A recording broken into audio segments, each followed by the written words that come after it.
Brian De Palma's Carrie turns the bullying, body shame, and overwhelming emotions of everyday teen life into the stuff of horror.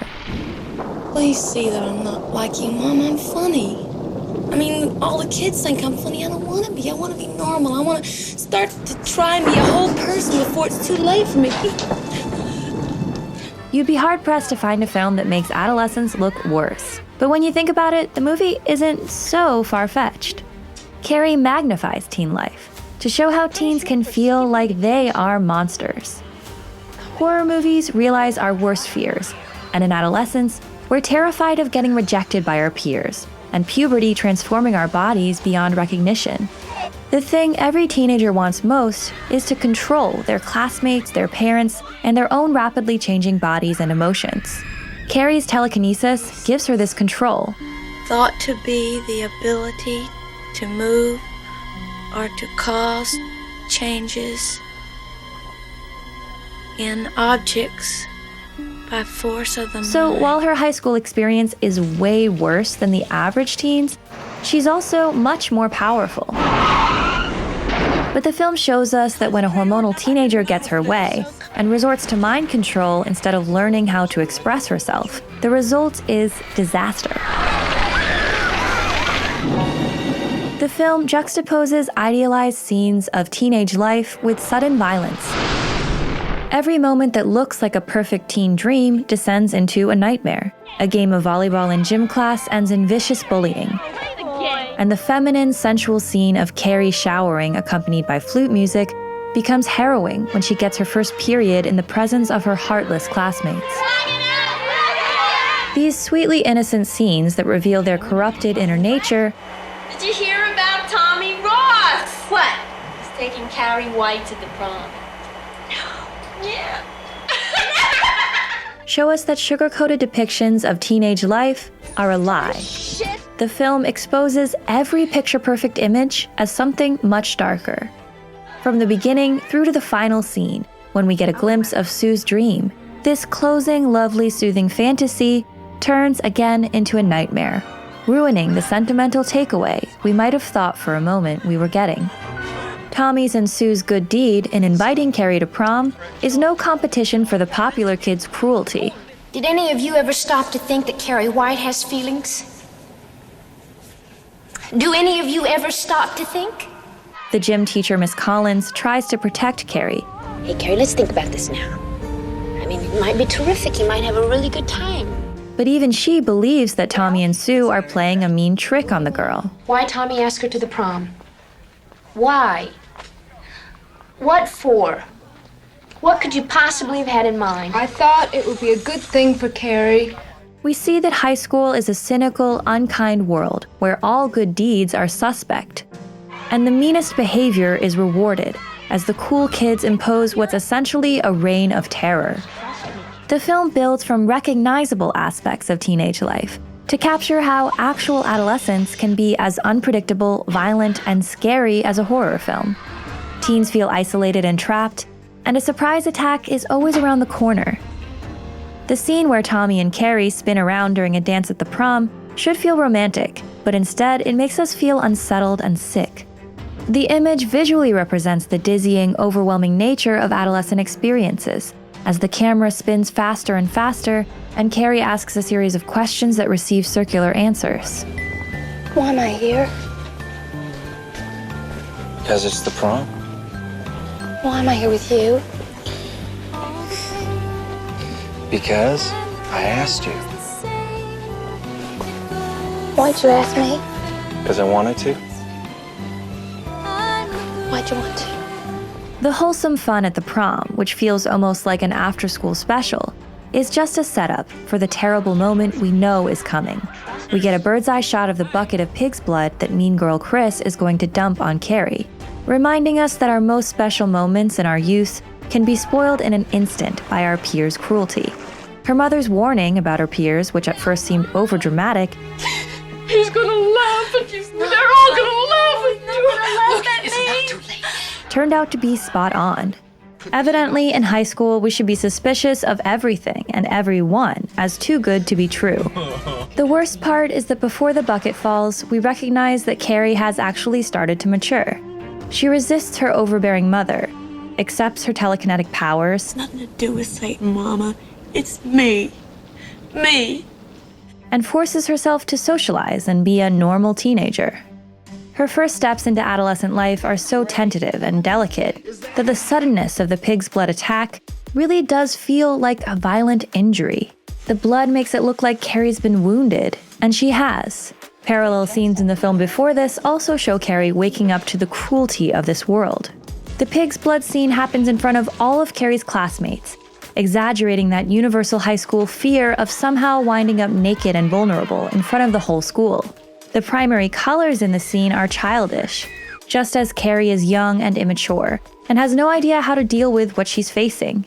The intensity of the opposing blue and red in the split screen visualize that she's torn in two directions, and the sharp contrast of the blood against a blue background shows her at odds with herself, out of her depth. She has one foot in childhood and the other in adulthood, and she's being ripped apart. The falling blood is a perverse baptism, specifically teenage baptism, as this deeply brutal high school world has transformed a scared girl into a teen monster. At Carrie's age, we desperately want to control the people whose opinions seem so important, to have power over the popular kids in school.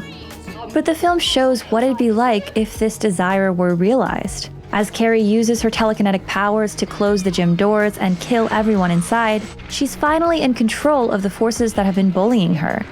But actually getting this control is terrible. Red lighting and flames turn the gym into hell, and Carrie is the ruler of this world now. She's no longer the prom queen she wanted to be, she's the devil.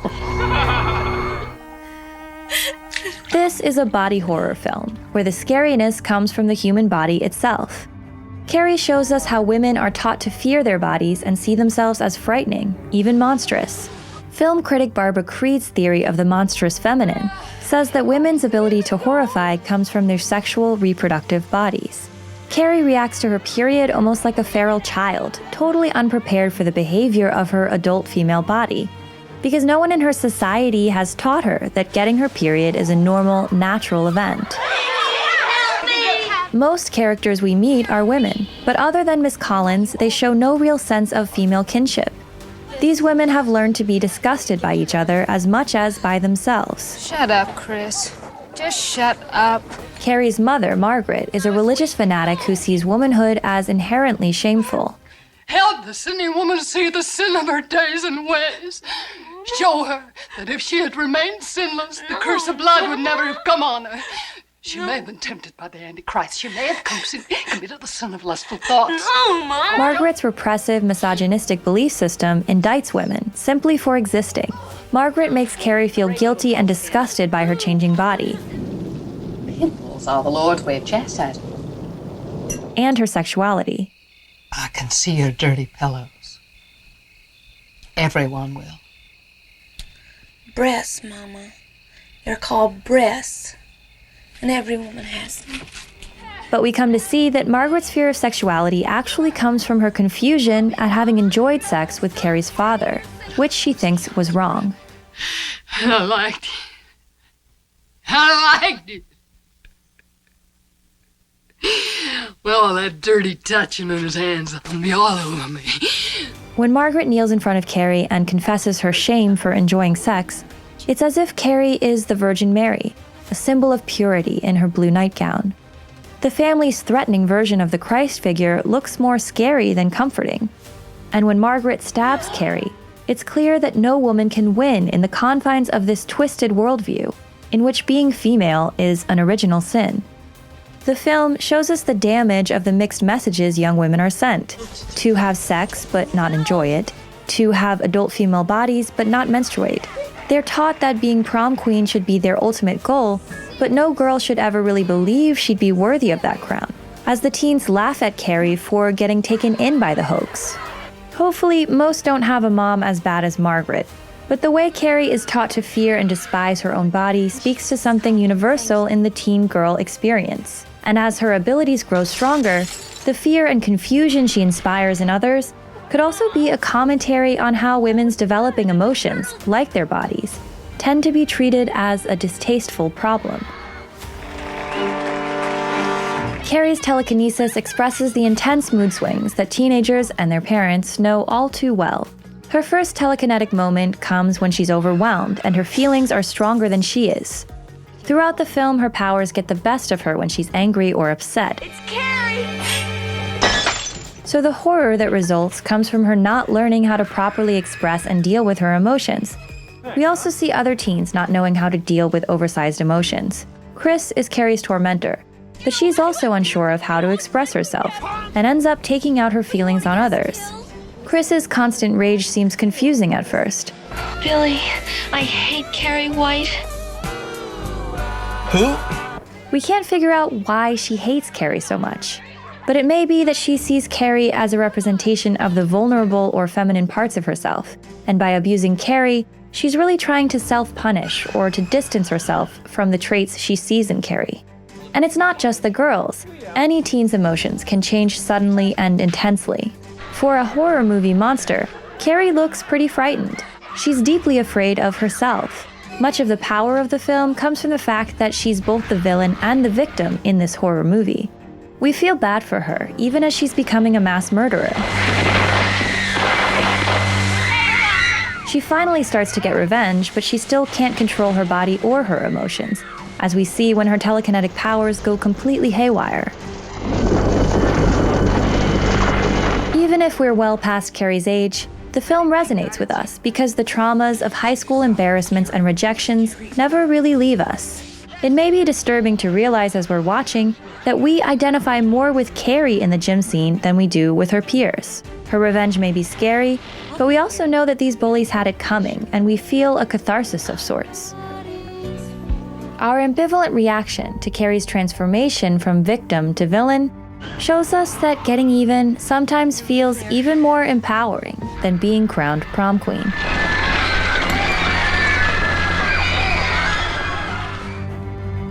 Thanks for watching, and if you like our videos, please consider supporting us on Patreon. You can click on the link in our description below. We spend a lot of time making these videos, and every little bit helps. And of course, the very best thing you can do is subscribe to our channel to get access to all of our latest videos.